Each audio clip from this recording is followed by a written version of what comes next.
সর্বশেষ আপডেট বাংলা সংবাদে সবাইকে স্বাগত। প্রথমেই সংবাদ শিরোনাম, পরে বিস্তারিত। হরমুজ প্রণালীকে মার্কিন জলদস্যুদের কবরস্থানে পরিণত করা হবে, হুঁশিয়ারি দিল ইরান। এদিকে বদলে যাচ্ছে যুদ্ধের চিত্র, দিশেহারা ইসরায়েল। আরও থাকছে ৩০ দিনের মধ্যে যুদ্ধের অবসান চায় ইরান। এদিকে মধ্যপ্রাচ্যের আকাশে অস্বাভাবিকভাবে সামরিক তৎপরতা বাড়াল যুক্তরাষ্ট্র। এবং সর্বশেষ থাকছে ইসরায়েলি বাহিনীর ওপর দফায় দফায় ড্রোন ও রকেট হামলা। হরমুজ প্রণালীকে মার্কিন জলদস্যুদের কবরস্থানে পরিণত করা হবে, হুঁশিয়ারি দিল ইরান। মার্কিন বাহিনীকে জলদস্যু আখ্যা দিয়ে হরমুজ প্রণালীকে তাদের জন্য কবরস্থানে পরিণত করার হুমকি দিয়েছেন ইরানের এক শীর্ষ কর্মকর্তা। Islamic revolutionary guard corps IRGC এর সাবেক কমান্ডার ও তেহরানের শীর্ষ সামরিক উপদেষ্টা মোহসেন রেজাই এক্সে দেওয়া এক বিবৃতিতে এই হুঁশিয়ারি দেন। তিনি বলেন, বিশ্বে একমাত্র জলদস্যু হচ্ছে যুক্তরাষ্ট্র, যাদের কাছে বিমানবাহী রণতরী রয়েছে। জলদস্যুদের মোকাবিলায় আমাদের সক্ষমতা যুদ্ধজাহাজ ডুবিয়ে দেওয়ার সক্ষমতার চেয়ে কম নয়। তিনি আরও বলেন, প্রস্তুত থাকুন, হরমুজ প্রণালীকে আপনাদের বিমানবাহী রণতরী ও বাহিনীর কবরস্থানে পরিণত করা হবে, যেমন গত মাসে ইস্পাহানে আপনাদের বিমানের ধ্বংসাবশেষ পড়েছিল। তিনি এ সময় গত মাসে একটি F-15E যুদ্ধবিমান ভূপাতিত করার ঘটনার প্রসঙ্গ উল্লেখ করেন। বিশ্লেষকদের মতে এই ধরনের বক্তব্য পারস্য উপসাগরীয় অঞ্চলে উত্তেজনা আরও বাড়িয়ে তুলতে পারে।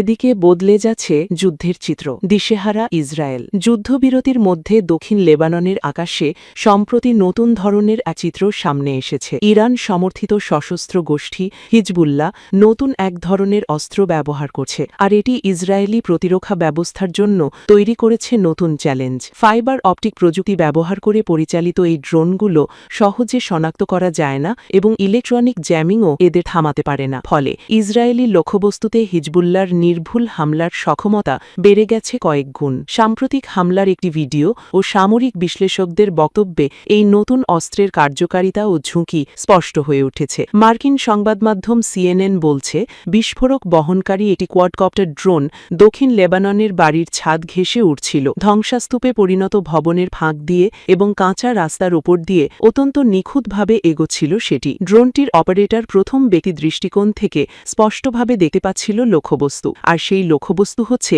এটি ইসরায়েলি ট্যাঙ্ক এবং তার পাশে দাঁড়িয়ে থাকা সেনারা। ছবির ওপরের দিকে সাদা অক্ষরে লেখা ছিল দুটি শব্দ, বম রেডি। বিশেষজ্ঞদের মতে এটি ছিল মূলত ফাইবার অপটিক ড্রোন। এটি এমন এক অস্ত্র যা হিজবুল্লাহ সাম্প্রতিক সময় ক্রমশই বেশি করে ইসরায়েলি বাহিনীর বিরুদ্ধে ব্যবহার করছে, এবং সেটিও আবার মারাত্মক নির্ভুলতার সঙ্গে। এই ড্রোনগুলো থামানো কঠিন, আর শনাক্ত করা আরও কঠিন, কারণ এগুলো লক্ষ্যবস্তুর উচ্চ রেজলিউশনের ছবি দেয় কিন্তু এমন কোনো সংকেত ছড়ায় না যা জ্যাম করা যায়। ইসরায়েলের ইনস্টিটিউট ফর ন্যাশনাল সিকিউরিটি স্টাডিজের জ্যেষ্ঠ গবেষক ইয়েহোশুয়া কালিস্কি বলেন, এসব ড্রোন যোগাযোগ জ্যামিং থেকে সম্পূর্ণ সুরক্ষিত। কোনো ইলেকট্রনিক সিগনেচার না থাকায় এগুলো কোথা থেকে উৎক্ষেপণ করা হয়েছে সেটিও শনাক্ত করা প্রায় অসম্ভব। রোববার প্রকাশিত একটি হিজবুল্লাহর ভিডিওতে দেখা যায় কয়েক কেজি ওজনের একটি কোয়াডকপ্টার ড্রোন লক্ষ্যবস্তুতে আঘাত হানছে, আর ইসরায়েলি সেনারা তা বুঝতেই পারেনি। ইসরায়েলি প্রতিরক্ষা বাহিনী জানিয়েছে, এই হামলায় ১৯ বছর বয়সী সার্জেন্ট ইদান ফুক্স নিহত হন এবং আরও কয়েকজন সেনা সদস্য আহত হন। পরে আহতদের সরাতে আসা একটি উদ্ধার হেলিকপ্টারেও হিজবুল্লাহ ড্রোন হামলা চালায়। CNN বলছে, ফাইবার অপটিক ড্রোনের কার্যকারিতা এর সহজ সরল প্রযুক্তিতে। সাধারণ ড্রোন যেখানে ওয়্যারলেস সংকেতের মাধ্যমে পরিচালিত হয়, সেখানে এই ড্রোনগুলো সরাসরি অপারেটরের সঙ্গে ফাইবার অপটিক কেবল দিয়ে সংযুক্ত থাকে। ইসরায়েলি এক সামরিক সূত্র CNN-কে জানায়, এই কেবল বা তার এতটাই পাতলা ও হালকা যে খালি চোখে তা প্রায় দেখা যায় না। এটি প্রায় 15 কিলোমিটার বা তার বেশি দূর পর্যন্ত বিস্তৃত হতে পারে, ফলে অপারেটর নিরাপদ দূরত্ব থেকেও স্পষ্টভাবে লক্ষ্যবস্তু দেখতে পারেন।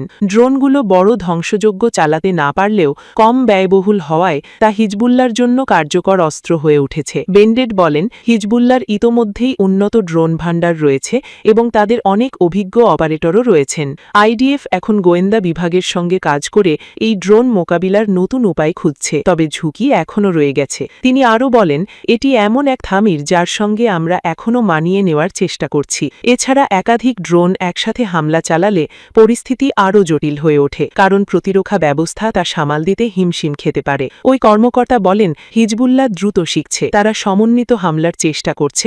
এটা বড় ধরনের থামির। ড্রোন প্রতিরোধে ইসরায়েল এতদিন প্রযুক্তিগত সুবিধার উপর নির্ভর করেছে। ড্রোনের সংকেত জ্যাম করে সেগুলোকে থামানোর চেষ্টা করেছে, কিন্তু ফাইবার অপটিক ড্রোনে কোনো সংকেত না থাকায় তা জ্যাম করা সম্ভব নয়। ফলে এগুলো শনাক্ত করাও আরও কঠিন হয়ে পড়ে। ইসরায়েলি সামরিক সূত্র বলছে, জাল বা অন্যান্য শারীরিক বাধা ছাড়া এ ধরনের ড্রোন ঠেকানোর উপায় খুব কম। এটি মূলত অসম যুদ্ধের জন্য তৈরি একটি নিম্ন প্রযুক্তির কিন্তু কার্যকর ব্যবস্থা। এদিকে ৩০ দিনের মধ্যে যুদ্ধের অবসান চায় ইরান। যুক্তরাষ্ট্রের সঙ্গে চলমান যুদ্ধ স্থায়ীভাবে বন্ধ করতে ১৪ দফার একটি নতুন শান্তি প্রস্তাব দিয়েছে ইরান। এতে সাময়িক যুদ্ধবিরতির মেয়াদ না বাড়িয়ে বরং আগামী ৩০ দিনের মধ্যে সব অমীমাংসিত ইস্যু সমাধানের আহ্বান জানানো হয়েছে।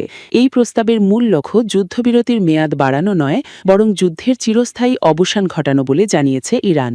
মূলত যুক্তরাষ্ট্রের দেয়া ৯ দফার একটি পরিকল্পনার জবাবে তেহরান এই পাল্টা প্রস্তাব দিল। রোববার ৩ মে কাতার ভিত্তিক সংবাদ মাধ্যম আল জাজিরার এক প্রতিবেদনে এই তথ্য জানানো হয়েছে। ইরানের নিরাপত্তা সংস্থাগুলির ঘনিষ্ঠ হিসেবে পরিচিত অর্ধসরকারি বার্তা সংস্থা নূর নিউজ বলেছে, যুক্তরাষ্ট্রের ৯ দফার পরিকল্পনার পাল্টা জবাব হিসেবে এই ১৪ দফার প্রস্তাব দেওয়া হয়েছে। তেহরানের এই ১৪ দফার মধ্যে রয়েছে ইরানের উপর থেকে মার্কিন নিষেধাজ্ঞা প্রত্যাহার, নৌ অবরোধের অবসান, মধ্যপ্রাচ্য থেকে মার্কিন সেনা প্রত্যাহার এবং লেবাননে ইসরায়েলি যুদ্ধসহ সব ধরনের বৈরিতার অবসানের দাবি জানানো হয়েছে। গত সপ্তাহে মার্কিন প্রেসিডেন্ট ডোনাল্ড ট্রাম্প ইরানের একটি প্রস্তাব প্রত্যাখ্যান করলেও দুই পক্ষের মধ্যে আলোচনা অব্যাহত রয়েছে। চলমান ৩ সপ্তাহের ভঙ্গুর যুদ্ধবিরতি এখনও বজায় রয়েছে বলে ধারণা করা হচ্ছে। এদিকে রোববার ওমানের পররাষ্ট্রমন্ত্রী বদর আল বুসাইদির সঙ্গে টেলিফোনে যুদ্ধবিরতি ও দ্বিপাক্ষিক অন্যান্য বিষয়ে আলোচনা করেছেন ইরানের পররাষ্ট্রমন্ত্রী আব্বাস আরাগচ্ছি। যুদ্ধের আগে যুক্তরাষ্ট্র ও ইরানের মধ্যে কয়েক দফার আলোচনায় মধ্যস্থতা করেছিল ওমান। সূত্র আল জাজিরা। এদিকে মধ্যপ্রাচ্যের আকাশে অস্বাভাবিকভাবে সামরিক তৎপরতা বাড়াল যুক্তরাষ্ট্র। যুদ্ধবিরতির মধ্যেই মধ্যপ্রাচ্যের আকাশসীমায় যুক্তরাষ্ট্রের সামরিক উড়োজাহাজ চলাচলের সংখ্যা অস্বাভাবিকভাবে বেড়েছে। এসবের বড় অংশই মূলত সামরিক পরিবহন ও আকাশে জ্বালানি সরবরাহকারী উড়োজাহাজ। উড়োজাহাজ চলাচল পর্যবেক্ষণ ওয়েবসাইট ফ্লাইট রাডার 24 বলছে, শনিবার ২ মে ইউরোপ থেকে মধ্যপ্রাচ্যের দেশগুলোর দিকে যুক্তরাষ্ট্রের অস্বাভাবিক সংখ্যক সামরিক উড়োজাহাজ উড়ে যেতে দেখা গেছে। এই অঞ্চলে পাঠানো উড়োজাহাজগুলোর বেশিরভাগই C-17A গ্লোবমাস্টার 3 মডেলের সামরিক কার্গো উড়োজাহাজ। এ ধরনের প্রতিটি উড়োজাহাজ প্রায় ৭৭ টন সরঞ্জাম এবং ১০০ জন সেনা সদস্য বহনে সক্ষম। প্রতিবেদনে বলা হয়েছে, অন্তত ১২টি সামরিক পরিবহন উড়োজাহাজ মধ্যপ্রাচ্যের পথে ছিল, যার কয়েকটি জার্মানি থেকে রওনা হয়। বোয়িং KC-135 স্ট্রাটো ট্যাঙ্কার মডেলের জ্বালানি সরবরাহকারী উড়োজাহাজকেও ওই অঞ্চলের দিকে যেতে দেখা গেছে। ইসরায়েল ও এর পার্শ্ববর্তী এলাকায় এ ধরনের অন্তত ৪টি উড়োজাহাজ সক্রিয় রয়েছে বলে পর্যবেক্ষণ করা হয়েছে। এছাড়াও বাহরাইনের আকাশসীমায় বোয়িং RC-13W রিভেট জয়েন্ট নামের একটি মার্কিন সিগন্যাল ইন্টেলিজেন্স বিমানকে সক্রিয় অবস্থায় দেখা গেছে। উল্লেখ্য, গত ২৮ ফেব্রুয়ারি যুক্তরাষ্ট্র ও ইসরায়েল ইরানের বিরুদ্ধে হামলা চালায়। পাল্টা আক্রমণ হিসেবে তেহরান ইসরায়েল ও উপসাগরীয় অঞ্চলের মার্কিন মিত্রদের বিরুদ্ধে একের পর এক হামলা এবং হরমুজ প্রণালী বন্ধ করে দেয়। এরপর ১৩ই এপ্রিল থেকে যুক্তরাষ্ট্রীয় কৌশলগত এই জলপথে ইরানি নৌজাহাজ চলাচল লক্ষ্য করে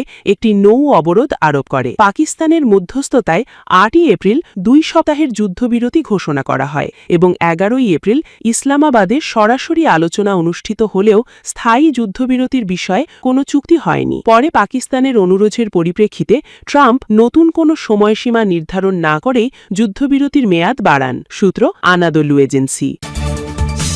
এবং সর্বশেষ ইসরায়েলি বাহিনীর উপর দফায় দফায় ড্রোন ও রকেট হামলা। ইরান সমর্থিত লেবাননের সশস্ত্র গোষ্ঠী হিজবুল্লাহ জানিয়েছে, তারা দক্ষিণ লেবাননের আল বায়াদ শহরে ইসরায়েলি সেনাবাহিনীর যানবাহন ও সৈন্যদের লক্ষ্য করে দফায় দফায় ড্রোন ও রকেট হামলা চালিয়েছে। রোববার সকালে এসব হামলা ঘটে এবং ইসরায়েলি বাহিনী কয়েকটি কামিকাজি ড্রোন হামলার শিকার হয়।